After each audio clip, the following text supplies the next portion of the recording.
Hello, good morning. My name's Ian, and welcome to my latest podcast.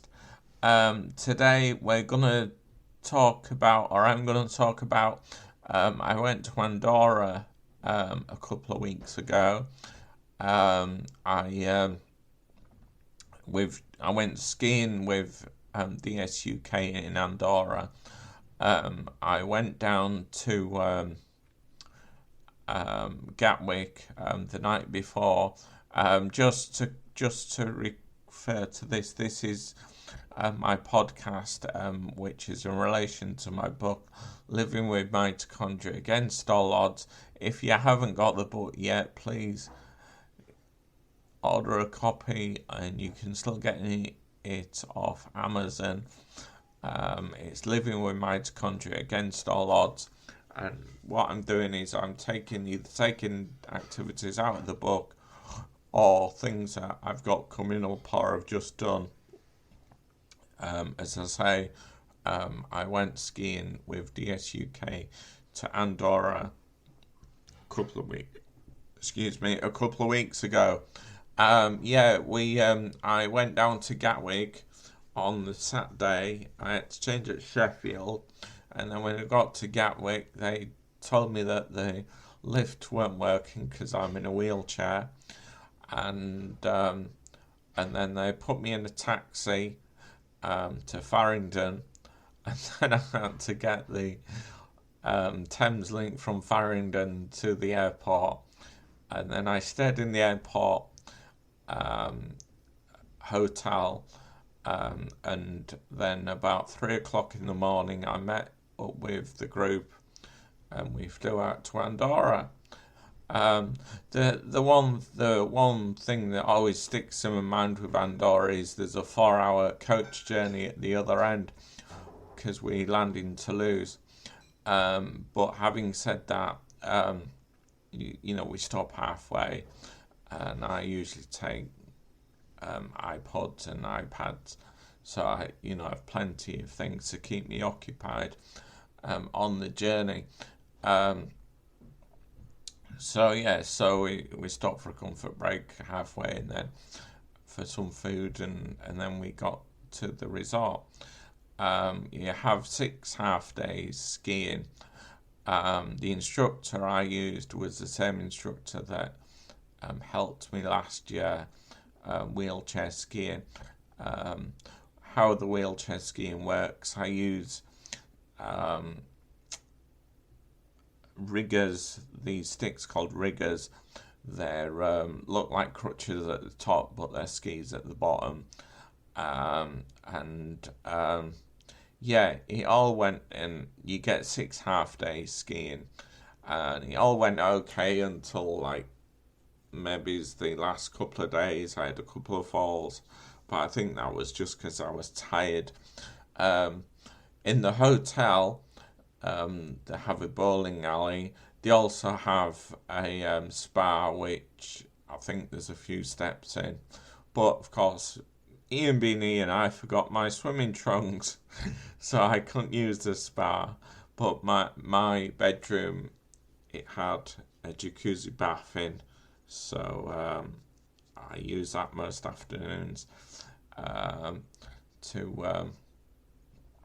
have a relax and everything else. And and as I said, the hotel, it had a bowling alley in.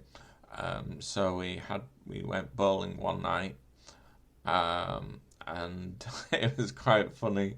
There's 2 lifts, and the lift that's near the bedrooms I used, and it actually went down to a car park, and I was in the wrong lift. But of course, because I can't see properly, I didn't know where the other lift was. So someone showed me, and that was all good. And on the after halfway through the week, we went to a pub out of the hotel. I mean, there was a bar in the hotel, but we went to a pub out of the hotel, and they were showing the Liverpool match. So me being visually impaired, I was sat maybe across the table, and at the other side of the table, the television was on the wall. I could see round about what was going on, but if there was like a goal or a chance, they'd kind of replay, and they were focusing on that replay. So I could see that, and then I think I woke up about 3 o'clock the following morning, and I had my tablet with me, so I could get the highlights on the tablet, which was great. So at 3 o'clock the following morning, I watched the highlights, which there was about 18 of us on the trip. There was about 8 skiers and about 10 helpers, and so many helpers and so many instructors. And we used a couple of the instructors that are in the resort that work there all winter. I used one of the instructors that's in resort, Matt. He's pretty good, he's Matt. And I think the thing with Andorra is there's a gondola that goes up to the ski hills and slopes, and there's a bit of a slope to get up to the gondola, and it's kind of uphill on the way back. So even though I was helping, I think different people helped me on different days. And so much so on the last day, the instructor that helped me had to go back up the slope to take a lesson in the afternoon. But because I struggle with energy with having mitochondria, I try and do my lessons in the morning. One of the instructors commented, actually it was the lead instructor, commented at the end of the week, possibly trying later in the day, which if I did later in the day, I would have to rest most of the morning. But it may be something to try in the future. I might try and get to the indoor skiing slope a bit more in the next year, because I'd only been at the indoor skiing slope once over the last year. But yeah, that it was a really good week,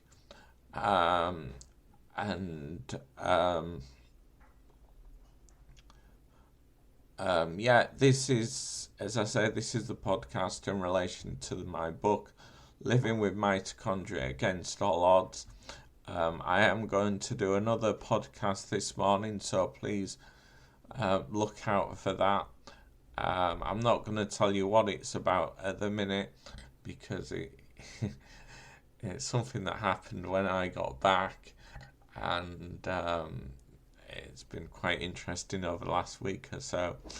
But yeah, this, like I said, this is the podcast in relation to my book, Living with Mitochondria Against All Odds.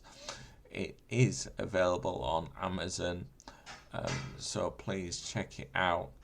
I know one of the helpers that's based up in Aviemore asked me to go up to the ski school, so that may be a possibility for next year, rather than go on a holiday, but we'll see. Anyway, please, if you've enjoyed this, please check the book out and look out for my next podcast, which will be happening very shortly. But anyway, goodbye for now. Goodbye.